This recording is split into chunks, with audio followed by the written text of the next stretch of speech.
A very good afternoon to our professors, specialists, and each and every one of you. My name is Ivan. It is my pleasure to welcome everyone to our second webinar, Pearls on Presenting Research, focusing on poster and oral presentation. I hope all of you will benefit from the many insights prepared by our excellent speakers.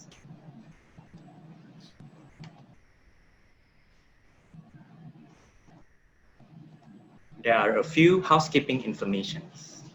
At the end of each presentation, there will be a 5-minute Q&A session. Please key in your questions using the Q&A icon in Zoom. Google feedback form will be sent to all participants at the end of the session. Please fill in the feedback form before 12 p.m. Sunday on 26 July 2020. The e-certificate will only be sent to the email address in your registration after the feedback form is returned, duly completed. CPD points will be provided for this webinar, and this webinar is being recorded and will be uploaded to the UKM Facebook page to be watched again in the future. Kindly access to our main page for any subsequent webinar event. There will be an upcoming webinar on fundamentals of uveitis by Professor Dr. Peter McCluskey and Dr. Shalina Oli Mohammed. It is happening on 28th of August 2020 from 2:30 p.m. to 4:30 p.m. Do get yourself registered. Without further ado, I would like to welcome our moderator for our webinar, Associate Professor Dr. Mushawiyati Mustafa, Consultant Ophthalmologist in Vitreoretina, Department of Ophthalmology, UKM Medical Center. In 2007, she graduated from a Master of Surgery Ophthalmology UKM, and in 2012, she was trained in Royal Victorian Eye and Ear Hospital, Melbourne, Australia. Vitreoretina unit supervised by Dr. William Campbell. Please help me, wherever you are, to welcome Prof. Musha. Over to you, Prof. Thank you, Dr. Ivan. Welcome everyone, and Assalamualaikum, a very good afternoon. Thank you for joining us today. So currently we are having almost 100 attendees, and thank you to everyone for your support, and to our colleague from Indonesia. Selamat datang virtually to Kuala Lumpur, Malaysia. I am Dr. Musha, and I'm going to be your moderator for today. We'll be discussing on the pearls on how to present your research work. So for today, we have two distinguished speakers, Professor Dr. Maylin Catherine Baston and also Dr. Ania Azmi. Now, allow me to highlight the agenda for today. Right, we shall start with, I will briefly introduce both of our speakers, and then we will start with Professor Dr. Maylin with a talk on the tips for poster presentation. Then we have a very short session of this Q&A. Don't forget to type in your question in the Q&A session on the Zoom. And then we will listen to Dr. Ania Azmi on the tips for oral presentation. Again, we will try to answer a few questions at the end of the session. And after that, we will try to make some summary at the end of it, yeah? Now, without further ado, just allow me to introduce our first speaker. Prof. Maylin is our senior consultant in the UKM, University Kebangsaan Malaysia. She has also founded our research interest group for the department, which is currently very active in our publication and also collaborative work. Professor May has won numerous Best Poster Award locally and internationally. She's also an active researcher and also supervises to many of us, the postgraduate students. And not to forget, she also published a lot in various local and international journals. After that, we have Dr. Ania Azmi, who is actually currently a medical lecturer in University Putra Malaysia. She is also the secretary of the Malaysian Young Ophthalmology Society, and she also has numerous experience in presenting orally, local and internationally. So now let me start with the Okay, Dr. Ivan have shared the next webinar. We highlight this webinar again at the end of our session. Then let's start our session with Professor May Lin. Professor May, the title will be on the tips for poster presentation. Can I pass to you, Prof. May? I beg your pardon. I have forgotten a very essential thing. I have to unmute myself. So once again, I give you my greetings and thank you for this opportunity to share with you about poster presentation. Okay, so I've taken some liberty and I've changed the title to Top Tips for a Tip-Top Poster Presentation. So actually with poster, you get a lot of freedom to share your research in an as innovative manner as you like, yeah? I don't have any direct financial interests to declare for this talk. I hope I'm okay now with my audio. If not, just let me know.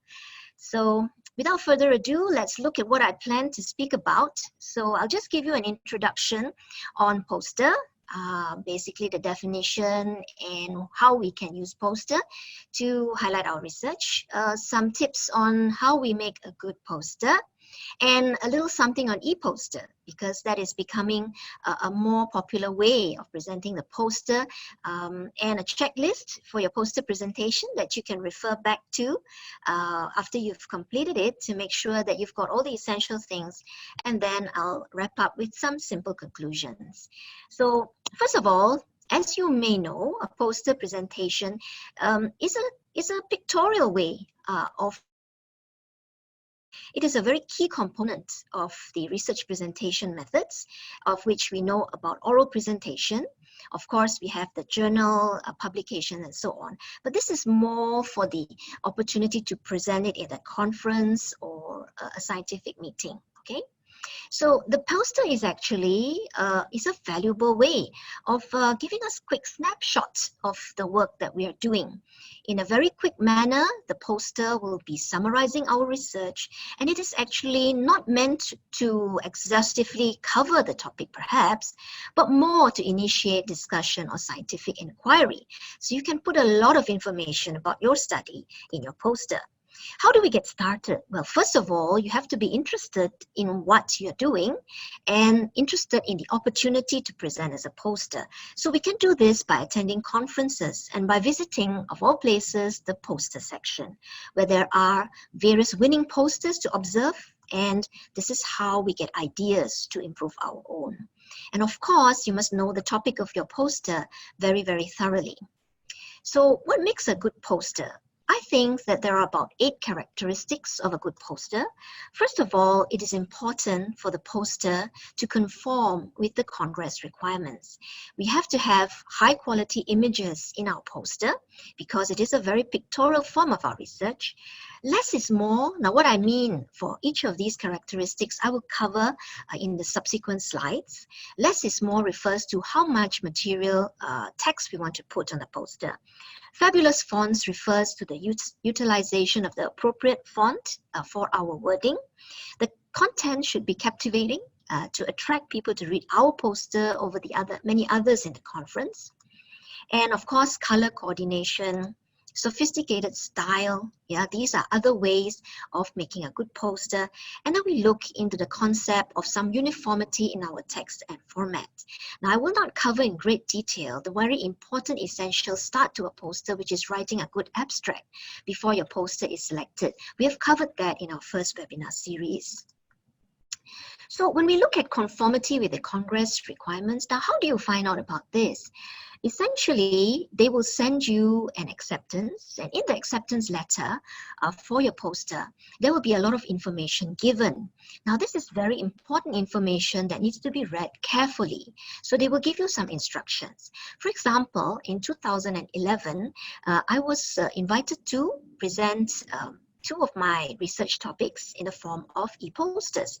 And in the invitation letter or acceptance letter, they wrote down the electronic poster presentation instructions, namely the format in which the presentation should be done, the size of these various slides. Here they tell you the width of 8 inches and the height of 10 inches, and also the orientation. And they also advise us on the sizes of our fonts and so on. Please follow this information because it is very helpful, as the organizers are the ones that know what would be the best way to showcase your poster. On the other hand, more commonly, we are invited to present a poster in a poster board, for instance. So again, when there's poster instructions given, read through them thoroughly so as not to miss deadlines, etc. And look out for the size of the poster board, because you want to print out a poster that is going to fit the board very neatly and nicely. Now, what do I mean by this? So the difference between someone that follows the instructions and someone that doesn't take note of them is this. So you could have a very big poster with a tiny poster on the poster board. Or you could have a poster like this, which really exceeds the size of the board. Or you can have something that really fits in relatively nicely. So this is the difference between following the instructions and not. So I'll try and run my video here.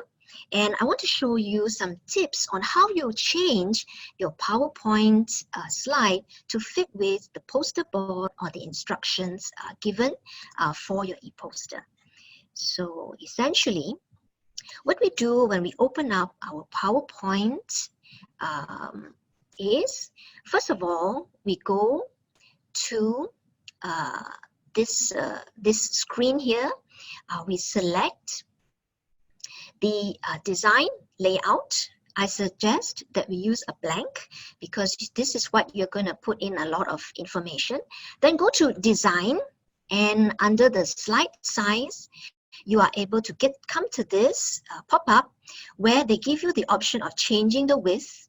Now, most of the time it is in centimeters, but do not worry. Just key in the value in inches and the program will automatically change it to centimeters for you.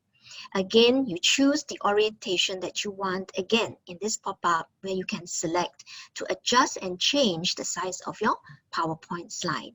Okay.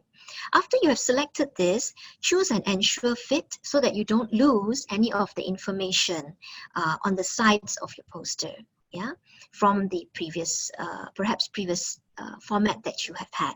And once you've done that, you can actually start by inserting the text box in order to put in the title and the various headings and the various information according to the size and format that you want. Okay. So that is how to format your PowerPoint presentation. How about images? So on to the second characteristic of a good poster. Let's look at the quality of the images. Now, when I say images, I'm referring not only to photographs, clinical photographs or figures, but this is also referring to diagrams or flowcharts that you may use, graphs or the tables. So these should be of high quality because, as we know, one image can make up for many, many words, and we don't need to write so much if we have a good photograph or picture. And the more we use this, the better it is for our audience because they get a lot of impression from the pictures we use. And we can actually use larger pictures. Otherwise, if they're too small, all the details cannot be seen. In another way of looking at it, you have to think about the figure being extremely clear and centered, and always remember not to put in any patient identification because of confidentiality issues. Here I share with you a photograph taken of the anterior segment of a patient's eye under diffuse illumination. Now, the problem with this photograph is that there is a lot of lit area shown, and if that is not the area of pathology, that would not constitute a good figure to be used. On the other hand, it would be better to focus in and zoom in on where the pathology is. So as for resolution of what we want to present, it is good to use high resolution figures with at least 300 dots per inch, if not more. And to get this, you actually have to prepare by ensuring that when you take clinical photographs in the clinic, that these are already at the setting for the highest resolution. And this is especially important in printed photos. You may not see that clearly the difference between the two photos I show below here because it depends on your monitor resolution. But essentially for posters as well as for any case reports or articles that we present, it's good to have something with a high resolution. And actually the contrast is much clearer with photographs of higher resolution.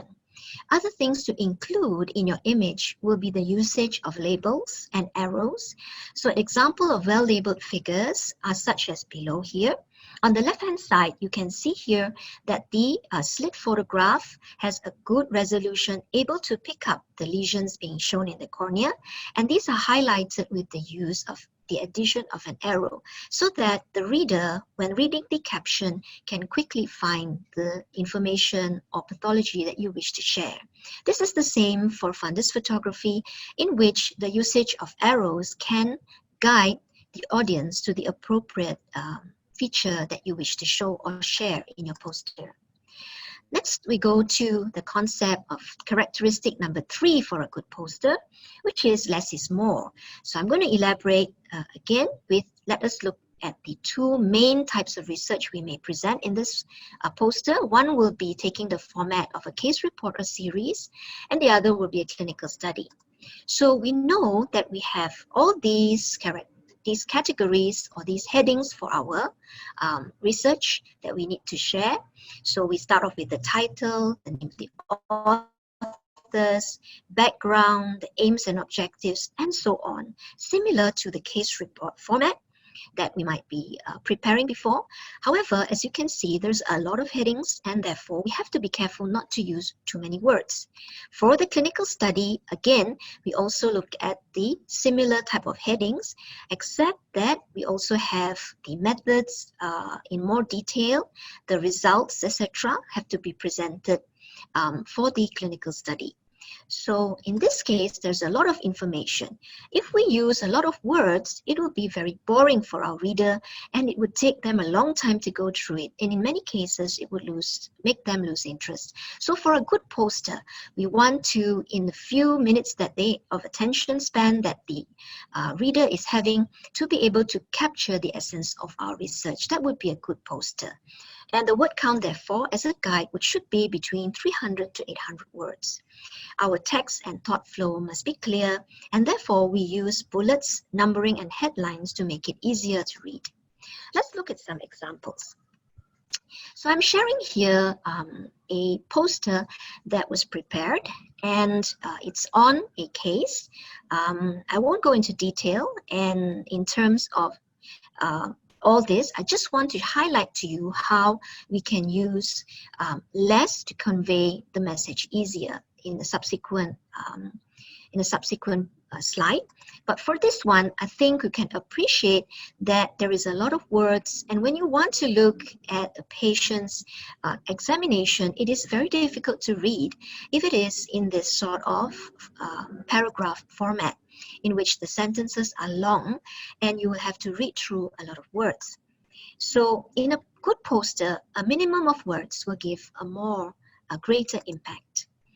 And how we go about presenting information that we have is in this example here, where the same information as shown on this case series here of symptomatic floaters, essentially you can see that there is a lot of wording here.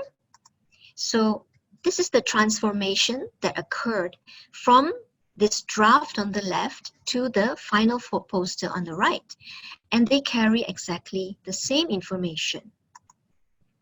So for the introduction, we can see that there was quite a lot of information to be presented. What we can use, therefore, is bullet points, and in some cases numbering. So we use bullet points to highlight each point. And instead of using words, for example, we stated that we use this laser. Instead, we provide a photograph of the laser machine and a caption to explain it. And other things that can be illustrated pictorially, such as floaters in this case, we can use instead a photograph of floaters. So that would be able to capture and explain more things. As for the results, again, we can see that when we present cases, if we use a lot of words, it will be a bit more difficult for the reader to capture our meaning. On the other hand, instead, if we use point forms, we can convey a lot of the information without using so many words.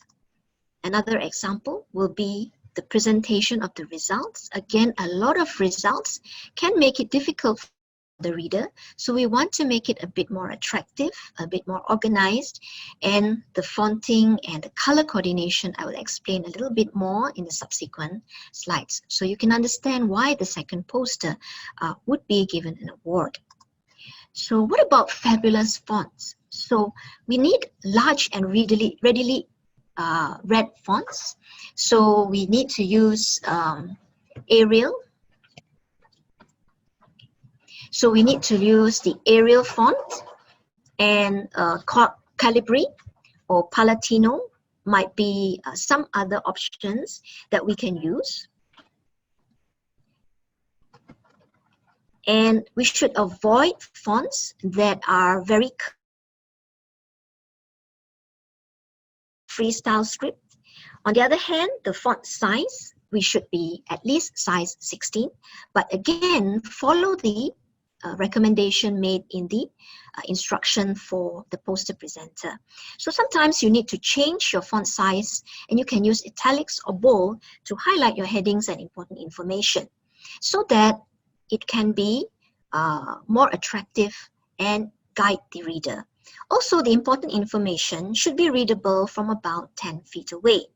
We can enlarge and use up the available space so that there won't be empty spaces. And always remember to test run and check how it looks, because at times even bold and emboss can appear blurry. So for the captivating content, we start with a discussion on the title. Now, I've come across in my years of taking trainees and guiding them through their poster presentations, the title can be a little bit cliched. If we constantly use titles like case report of, a study on, or case series, or a rare case of. So in this case, we would much rather, for the ability that we have to actually have freedom. Yeah, we don't really need to follow the formats that you would have to follow for a journal case report, for instance, and instead come up with short, sharp, and compelling titles. So I give you some title examples, and these are from our previous conjoint symposium, which was published in an MJM supplement.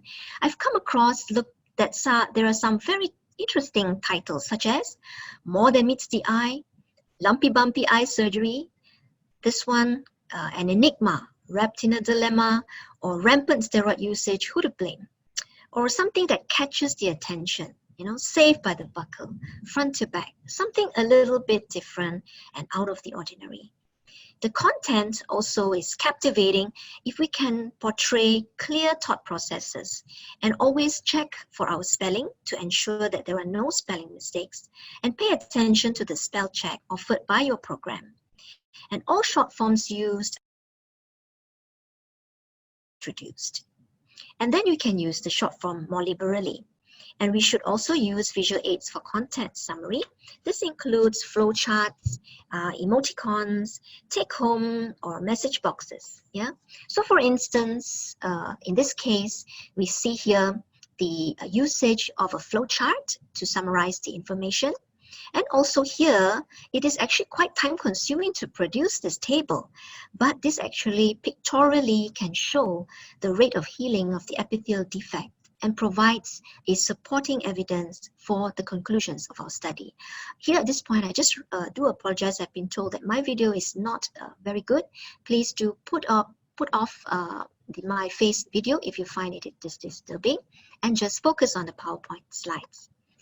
The captivating content should also be organized nicely, in which the purpose should be clear so that the objective and aims are clearly conveyed to the reader, and then we proceed in the remaining part of the poster to address the purpose in clear and concise ways through the headings that I've shared earlier on. And we bear in mind also, however, that many of the rules that apply to a good paper and case report will also apply to a good poster content. And we need to also remember that at times our audience may be more of students in the audience, or it may be more of senior practitioners, and that we adjust our content a bit more appropriately. As for color coordination, I'll just share that you can have the same poster in so many different colors. So this is the original poster, and I've adjusted it to show that if you have a poster with the same content, but you change the colors, then you may actually have a poster that, for example, in this case, it may not be so clearly seen because it has a white background with blue writing. You can change the poster in any way you like to become something perhaps more to suit your mood for the day. You may be in a mood for purple contrast, or you may be in a mood for green contrast, which can match with your findings. There is no hard and fast rule in terms of your selection, but you should always check it out to ensure that it is clearly contrasted and visible. And the colors in some people also evoke certain emotions. So I've liberally taken this from the internet to remind us that, green colors are considered calm and soothing. On the other hand, red colors, may be antagonistic, daring, dangerous. Yeah, black appears a little bit more professional. Pink is a bit playful, I think. And so we need to choose it again to convey the appropriate emotion. But then there is no right or wrong color, and how they go together or contrast is something that we need to try out, bearing in mind that white on black is probably easy to see. However, it may be very professional, a little bit standoffish, perhaps. White on red can be difficult to see and may be a bit warm for some people. White, obviously, on white will not be visible clearly. And white on purple may be representative of a more warm mood. So we can try all these different ones to come up with something that has good contrast.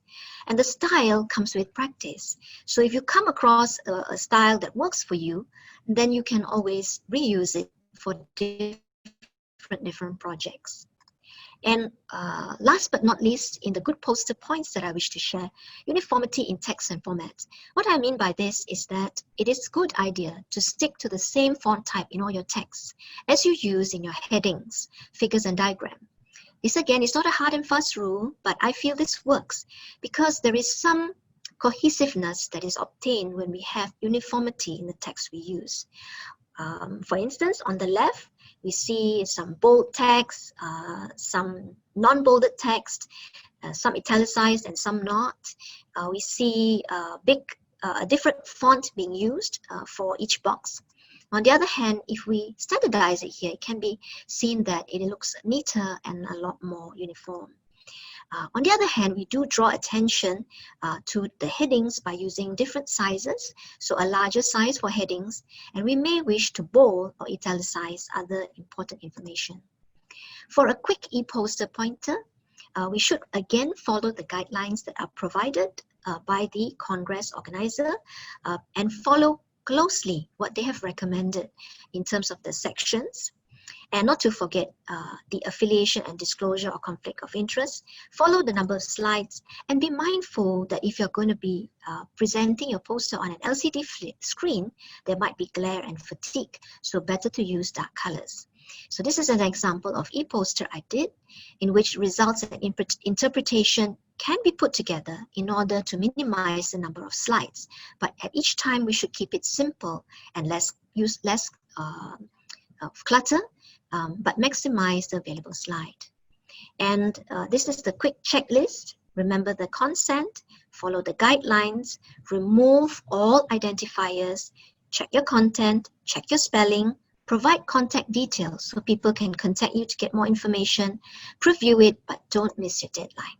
And here's the consent form we use. In conclusion, posters are fun to do. They give pictorial evidence for our research, but practice does make posters perfect. Here are some of the references I have used. And I want to thank these people and my contact. I'm leaving here with you. And thank you all for your kind attention. And I do apologize for some hiccups that came along the way, but I hope that this helps you to produce a good poster. Thank you. Thank you, Professor Maylin, for the very excellent lecture just now. For those who have just joined us, we are having our Professor Maylin and also Dr. Anya, and the title of our webinar is on the purpose of presenting of our research, poster and oral. Now, without further ado, because we are running out of time, I think we will just keep the Q&A session towards the end. So I will invite Dr. Anya Azmi for her talk on the tips for oral presentation. Pass to Dr. Anya. Okay, hi, Assalamualaikum, and a very good afternoon. Thank you very much. Okay, let me just share. You can see my screen, right? My presentation. Okay, nampak. Yes. All right, okay, that's great, that's great. Okay, thank you very much, Dr. Musha. Thank you very much, Prof, for the very nice presentation. I also continuously learn from you. So this topic of oral presentation has been my passion. It all started with back in 2015, where I got my inspiration when I attended an international conference that was held in Kuala Lumpur. It was presented by multiple presenters across the world, particularly from India. So as you know, when you attend conferences, there will be multiple rooms, and then there will be rooms that present the free papers. So I was very inspired when I was listening to the presenters from free papers. There were trainees and there were junior ones as well, but most of them, especially from India, they were very good speakers. So I got the inspiration and I thought to myself that I want to start practicing presenting the scientific work and also be comfortable with it. So I spoke to one of my lecturers, and the following year I presented at Chiang Mai at a glaucoma conference, and then things just started from that. And I must be honest, I'm still a work in progress. As much as I'm sharing with all of you on how we want to start, especially being a junior, you know, how to get started with all of this. I hope you can also share your tips as well in the chat box, because we're constantly learning from each other. So let's talk about why is it that we want to present. The reason why we present our research is because we want to share our research work with other researchers. And also we want to convince the audience that the research that we are doing is important, it's valid, and it's also relevant to them. And along the way, we also learn that we exchange ideas throughout the whole process, and you can improvise your understanding as well as the research, especially those when you present the ones that are still ongoing. So the difference between oral presentation and paper presentation is that for oral presentation, it is in a specific space and time, and there is a sequence and rhythm. In contrast to paper presentation, the readers can read it in any order at their own pace, and the interaction usually occurs later, while for oral presentation, the interaction is there and then. And this gives a bit of can be nerve-wracking for us juniors. You know, we're concerned about what, and I'll cover that topic later. So I always, before I begin any presentation, I will always ask myself, what do I want my audience to remember after this presentation? And this is a very important question before you present something, be it a scientific poster or even the CMEs. Always ask your question this. And it is not about you know, preparing slides and just talking and speaking of your slides. So I always remember this very famous quote of begin with the end in mind. So you begin with the end. What is it that you want people to remember? And be very clear what it is that you want to share to your readers, to your audience. So for me, Oral presentation for scientific research is no different than telling a story, okay? Because you want to share the story of your research. What have you found along the way and how it relates to your current practice? So if we say for any research, especially for research papers, you Google it, then you'll find out these are the components that you have to share or the structure that you need to share for your oral presentation. Well, for storytelling, if you see this chart, first it starts off with exposition, which means that you want to share the background of what is the current setting, all right? And then it's going towards the climax where there is rising action. And then after the climax, then we start to learn with what is happening with the story, and then we conclude the story. So this is no different than how we actually want to share about our research, the story of our research. So let me just share with you how it can be applied, okay? So for the first step, is the background. Okay, so we want to share about the essential information about your study. What have we known about the study? What is your study objective? Or how did you get the idea to do this study at first? Okay, and then you want to reach to the climax. All right, so along the way, how do you reach the climax? You have the methodology. You share the crucial steps of how you carry out your research. Are there any hiccups? If there is any hiccups, then you would want to share that as well, so that the audience who are listening can also see and maybe give you tips. However, this is not the focus. You just want to touch a little bit of that. Like I said, you already know what is the main focus of what you want to share. So you see along the way which is the main focus that you want to share. And then here, reaching to the climax, which is the results, okay? Why I say the results is the climax, because that's the whole point of why we do the research. We want to see what is the result, does this lead to this? So that is the climax that you want to share in your results. And then we discuss about it, and it's important that you discuss, you interpret what is your finding, and then you link it back to the study objective. And then finally we conclude. It's just like the storytelling format. We conclude and we share what is the learnings, and what is the limitations, and what is for the future direction. So hang on, I give you a topic of how we can apply it, an example of how we can apply. This is one of the topic that when I was doing masters, I was supervised by Professor Milin. So the oral presentation that I presented at the APSCRS, I think 2 years back, the title that I put was, can topical insulin reduce the symptoms of diabetic with dry eye disease? Then it is in the form of a question, because when it's in an abstract, then people will want to know, oh yeah, topical insulin, can it really help? I thought insulin is just good at lowering down sugar levels. I didn't know that, can it really help in the symptoms? So back to this storytelling format. So the background, I briefly discussed about how many people have diabetics, and 50% of them have dry eyes. And then we know on the facts of how insulin can actually help in the healing. And then I shared about the methodology, moving on how we actually conducted the research and how we are comparing it with the commercially available lubricants versus the topical insulin, which means an eye drop, insulin eye drop. Then the results, which is the climax. People would want to know, does it really help in the symptoms? And then the discussion was more focused on how it can actually help, which was that we found out that insulin actually helps healing processes, even on the ocular surface. Then the conclusion was, yes, it can really help improve with the signs of diabetics with dry eye disease. And additional discussion is that it's important that you also might want to discuss about the limitations of your study, but you discuss only the important ones. And this is one of the good components to discuss about as well, because people want to see the validity, and also you can get ideas from this as well. And you can also share about the directions of your future studies. Okay, and always remember, for any oral presentation, we have to know what is the time limit.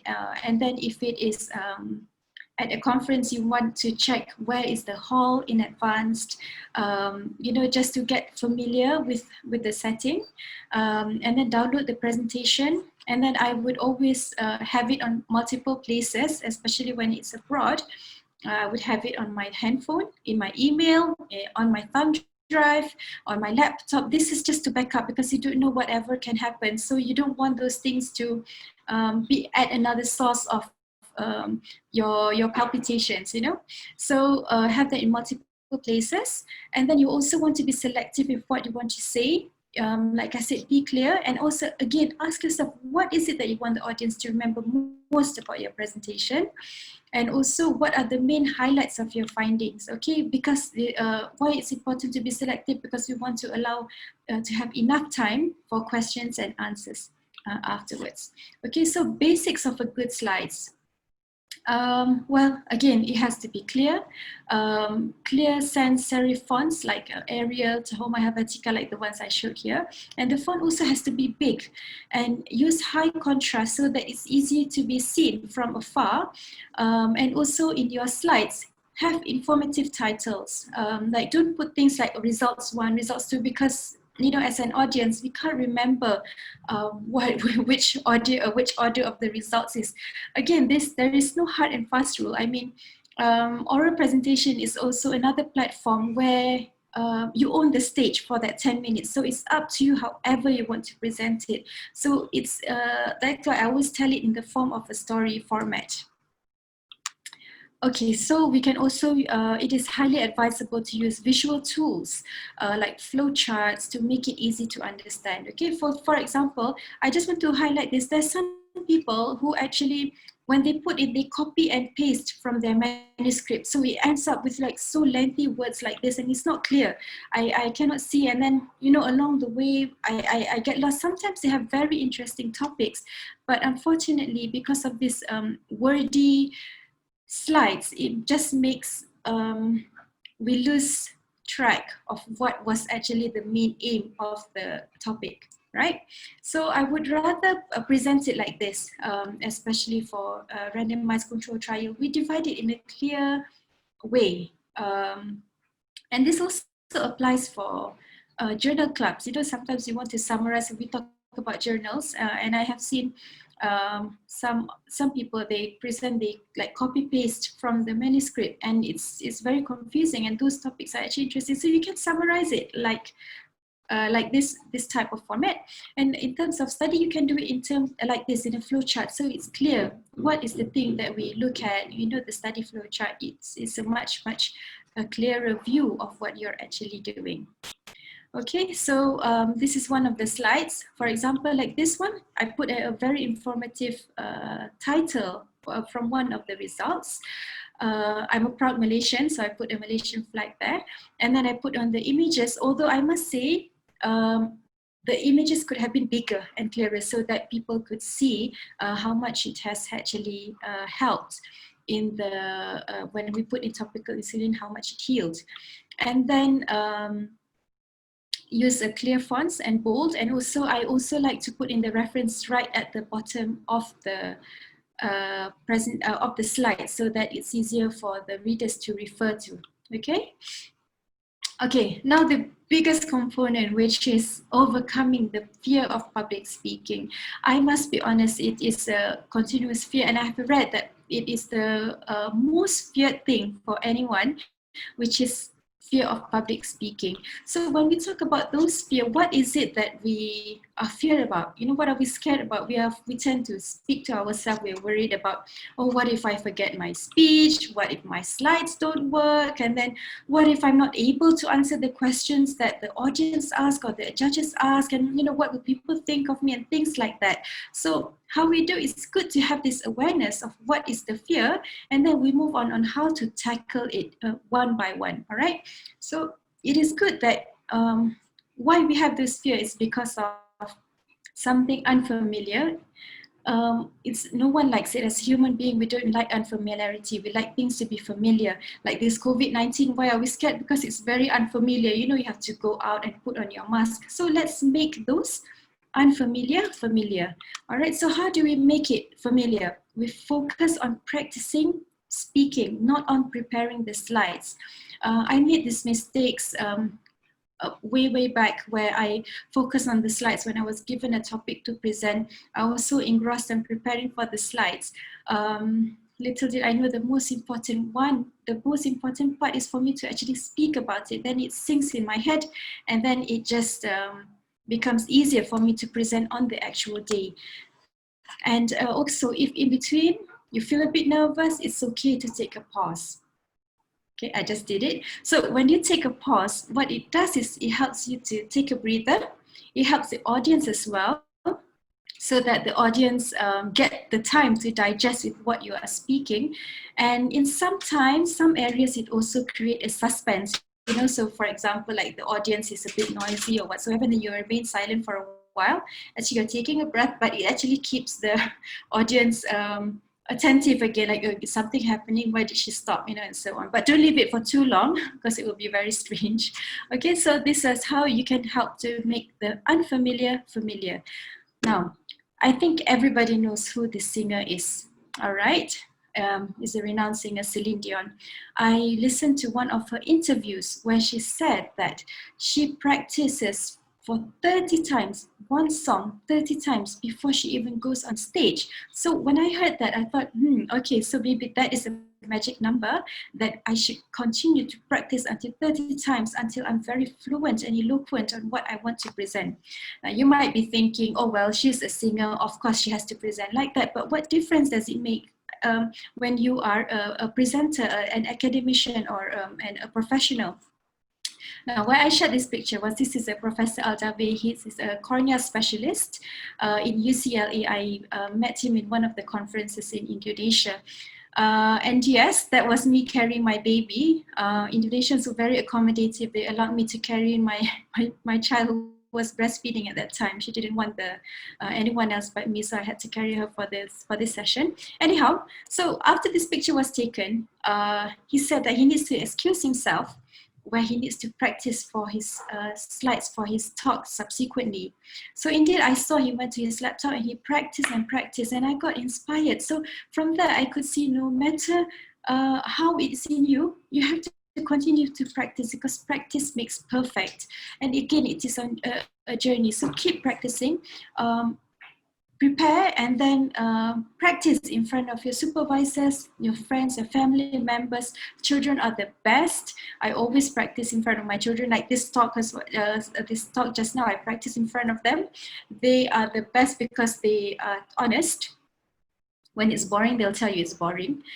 They're also good cheerleaders as well to boost up mommy's confidence. And most importantly, you practice with yourself in front of the mirror. You want to be aware of whether you're smiling, you're frowning. So all of that can be improvised when you look at yourself in the mirror. And it's a thing that you have to be comfortable as well. Okay, so the other thing was that you might be worried, what if when the audience asks me questions that I do not know what it is. So how I do it, like the recent ones, my debate in Singapore for the young ophthalmologists. Of course, when it's a debate, you will get multiple people, wanting to ask this and that. So what I did was I brainstormed what are the possible areas. And it's good to get perspective. You ask from, when you practice, you ask from your friends or your supervisors, what are the questions? So when they ask something, keep note of that, because most probably that is what the audience will be asking you as well. So why I put in this picture, it's good to have perspective. This is a two of the same thing, but this picture is taken from different angles, a different perspective. So you do want to get different audiences when you practice, so that you get different perspective. And it helps you prepare it better. Okay, so you prepare your answers in advance, and it increases your confidence when you want to present it on the actual day. Now, what if I have prepared and on the day I get questions that I do not know? Okay, well, it has happened to me. Well, thank, admit, ask, and respond. Thank the audience for the question. Admit that you do not know, you do not have to be ashamed. Nobody knows everything. So it's okay, just say you do not have the answer right now, and ask for the contact number, and you will get back to him or her later. And most importantly, once you have said you want to get back to that, you have to ensure that you do find the answer and respond accordingly. Okay? And one of the things, I just want to change your mindset a bit about public speaking for those who have some fears about it. What I tell myself before I go on stage, or when I speak in public is that I tell myself, it's okay. I'm just sharing ideas that I am passionate about to a group of people, and that really helps. So in summary, I would like to highlight again that sharing your research is just like sharing a story, the story of your research, what has happened for the past few years and what you found, what have you concluded from that. And also the most important part, if you have a bit of fear for public speaking or oral presentation, you identify what are those fears and work on it. And most importantly, just enjoy the whole process. No matter whatever happens during the presentation itself, just enjoy, all right? Okay, thank you very much. That's all. Dr. Anya for the wonderful presentation. Also, thank you, Prof. May, for the wonderful presentation just now. There is one question posted by one of the attendees, Afiana Nomani. The question is how to make e-poster customized PowerPoint slide. Is it better put all the content in one slide or more, since the requirement has a maximum 5 slides for presentation poster? So Prof. Mei-Ling already replied in the chat box. Her answer is follow the instruction given by the organizer and also follow the instruction on the formatting of the PowerPoint slide given in her video to fit the size given in the instruction. So according to Prof. May's suggestion, if you have 5 slides permitted, the first slide should be the title, followed by background and objective. The following slide will be material and method, then result and interpretation, and the last slide will be conclusion. So make sure you use all the slides you are permitted to use, and if you have any question, you can ask again, and Prof. Mei-Ling will happily discuss with you to answer your query. So any other question from the audience? Okay, there's another one more question from Ramya Devi. How to talk fluent English during presentation without showing fear in the voice? I believe this question is towards Dr. Anya. So Okay. Dr. Anya. Okay, Ramya Devi, thank you very much for the question. I think it is a very relevant question because I do admit that many people fear that, especially when they have language barriers to speak fluently in English. Well, honestly, I must admit that when I listen to presentations, it is not the language that matters. It is the intonation, the body language, on how passionate the person is on stage that keeps me engaged to the presentation. So if you have maybe you have areas to work on, which is to speak in English. Number one is practice. You can practice the slides. You can practice on speaking what you want to speak. However, if that one, for me, the language is a secondary issue. Most importantly is you have to be clear on what you want to present. That matters most. I hope that answers your question. And of course, if you feel that you need help, it's good to also look into it, attend classes and practice speaking daily. How about Prof. May? Do you have any inputs? I'm very sure you do.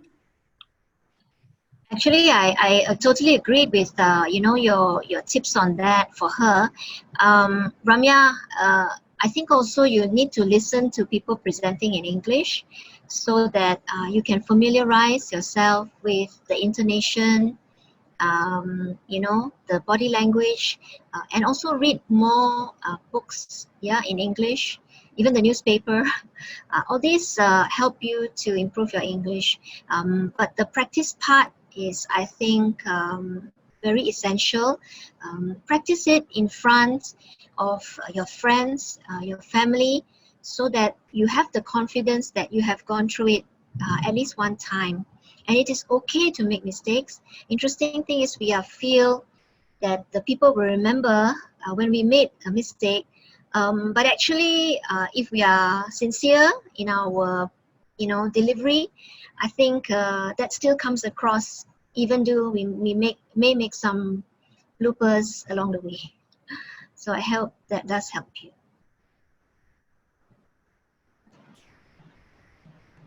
Yes, definitely. Practice makes perfect.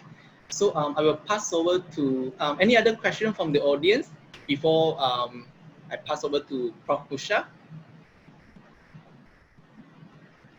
If there's other question, you all can type in the chat box, the Q&A chat box, and we will ask again later if there's time allowed. So I will pass over to Prof. Musha.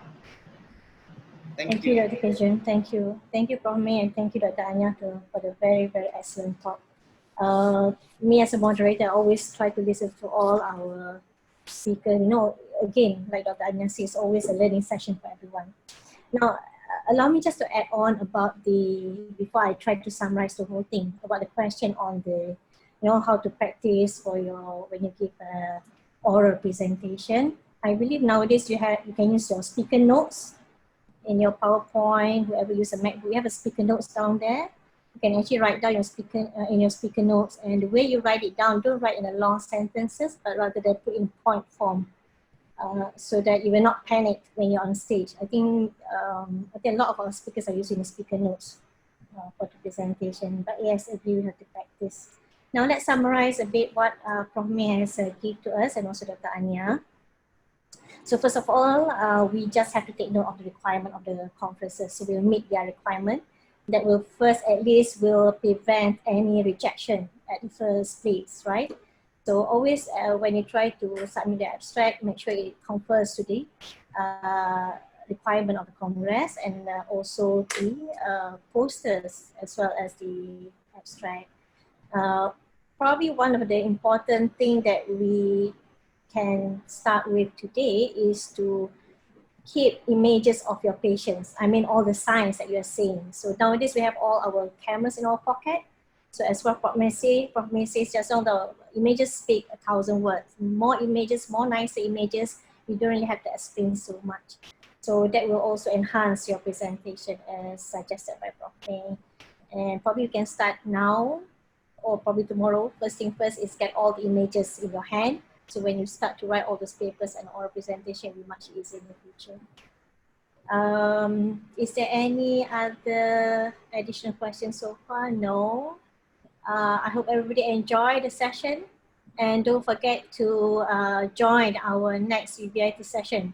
We have our Professor Peter McCluskey and also Dr. Shalina. Dr. Shalina is our senior in the UBITs as well. So please come and join us. From housekeeping? Nothing? Nothing else. Prof. May, Dr. Anya, anything else that you want to add before we close up the webinar? No, I'm good. Thank you. Thank you. Thank you, so Prof. much. Musha. Yeah. Thank you. And please do come and join us. Thank you.